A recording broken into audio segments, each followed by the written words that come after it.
Hello, welcome to my channel. I just decided to give a recording and a little snippet of some things just to share my heart.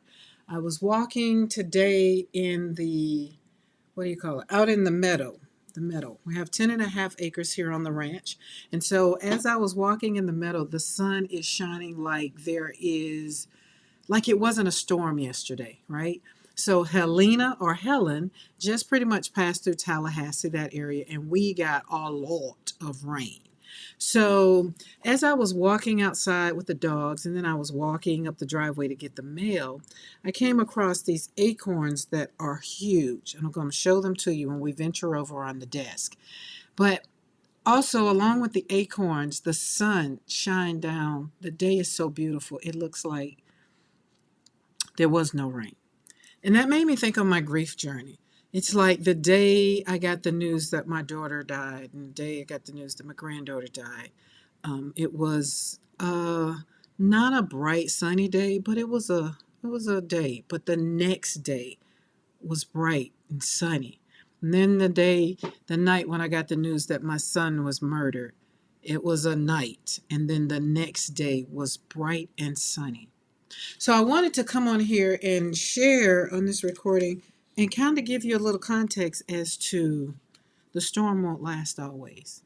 I don't know what you're going through right now. If you're hearing my voice right now, I want to encourage you as a mother who has lost two children and a granddaughter, a father, uncle, and aunt. God says, I've lost so many people that are near and dear to my heart. But losing my two children, that was when I felt like the darkness of the night, that there was not going to ever be a sunny day again. Even though it's physically sunny, in my mind, in my eyesight, I felt like there was always going to be a cloud over my life because my children were gone. So I want you to hear me, and I want you to take a deep breath with me. Breathe in and let it out. Sometimes you have to learn how to breathe. Sometimes you have to pay attention to the breaths that come from either here or go deeper and let it out, right? That's not my lane, but I do know that some days I paid more attention to the breathing. Like I could hear myself breathing, like I can hear it all, like it was like somebody was blowing in my ear. And I want you to know that it's not going to be this way always. If you're going through anything, if life has interrupted you, or like if life has came and knocked on your door and interrupted your whole being, stopped you in your tracks where you can't even plan tomorrow, it's okay. Plan the next hour. Yes, let's get to the next hour. And then that hour leads to the next hour. And before you know it, you're in the next day. And before you know it, you're finished with the week. And before you know that, you're finished with a whole month. And before you know it, a year will have gone by. And then you're going to sit at the end of that year and you're going to question your whole being. Like, how can I be? How can I be happy? How can I smile? How can I laugh? All these things come up. So for me, I turned to art.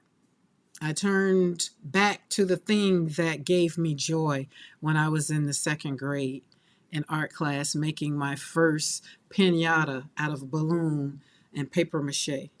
And then I went home and shared it, and it was like it got tossed somewhere. But it was my art, and it was my prized possession. My pictures that I would draw and hang on the refrigerator. You know how proud moms do. I guess I was kind of my own proud mom, because if people are not in line with what you do, it's not that they don't like it or it's not that they don't love it or whatever. It's just not their thing.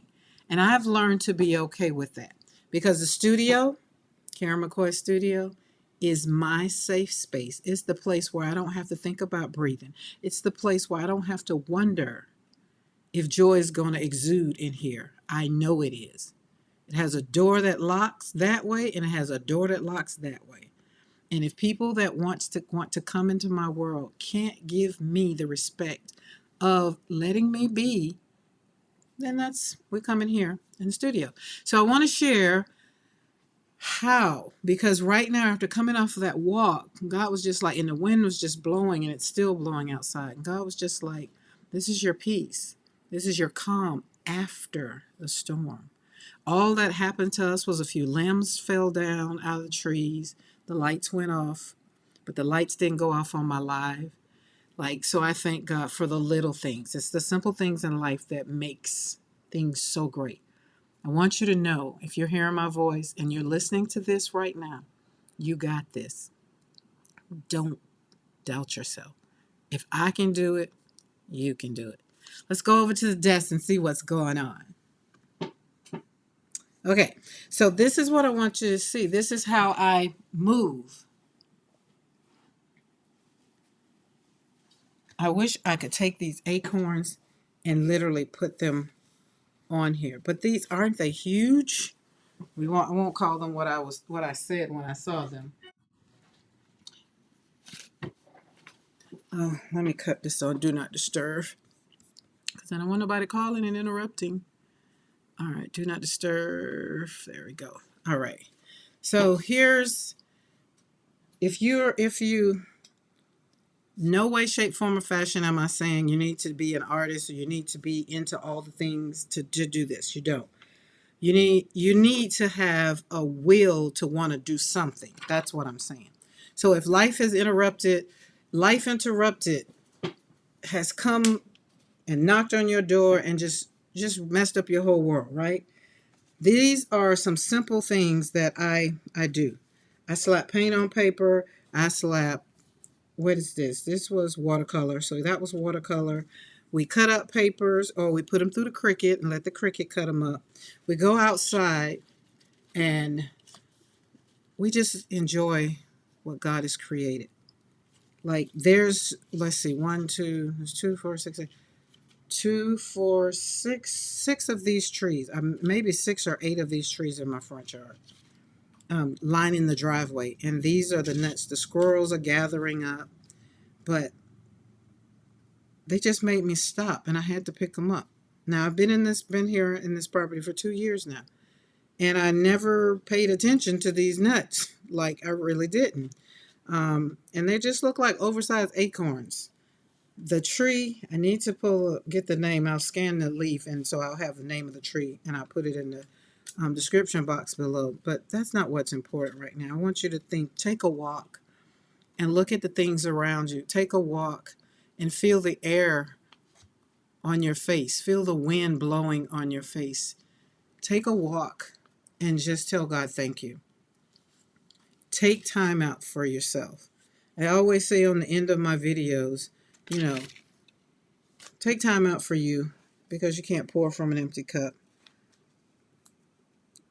The grace that God gives you, it's sufficient for you. It's enough. And what isn't, when that's not enough, then He will give you all the things that you need in the weakness that you are.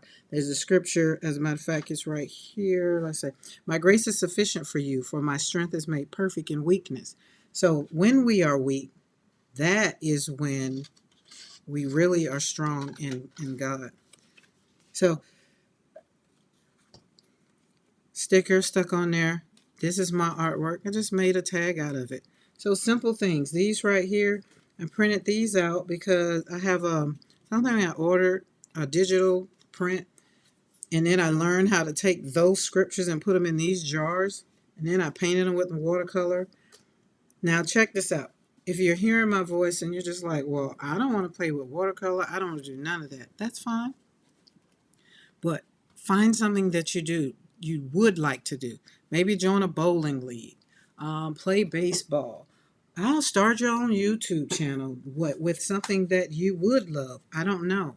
I can't tell you what to do. I do know in my program, Life Interrupted Grief Recovery Program, we do make a mind. We do a mind map that kind of goes down all of the things and ask yourself to go back to when you were a little girl or a little fellow. What was the one thing that you wanted? What would you do right now if money wasn't an issue, if you wasn't scared or what have you? What would you do? And that's the thing that possibly could be calling you into change, renew, rediscover, and reclaim your whole joy. So I just wanted to pop on here and I wanted to share just a little bit of my world and where I went and what I did today. and it was just enjoying nature, walking, and then coming back in the studio. And as I was sitting here looking at my movie I got on my iPad, I was just like, oh, share this little snippet, this little tidbit, not a whole lot, just a little bit, with letting people create their own joy, right? It's getting ready to be fall, so we're going to have pumpkins, and we want to renew our joy. That's it. So I want to take the end of this and say, take care of your heart. Really take care of your heart. Don't let anybody or anything discourage you. This journey is already hard enough after losing your loved one, or losing a job, or switching cities, doing whatever the change is in your life. Whatever it is, it's hard enough. So spend time with yourself today, asking yourself, what is it that I want to do that will make me happy? Because when you're happy, the world is happy. When you smile, we smile. So take time for yourself today to do just that. I'll see you next time.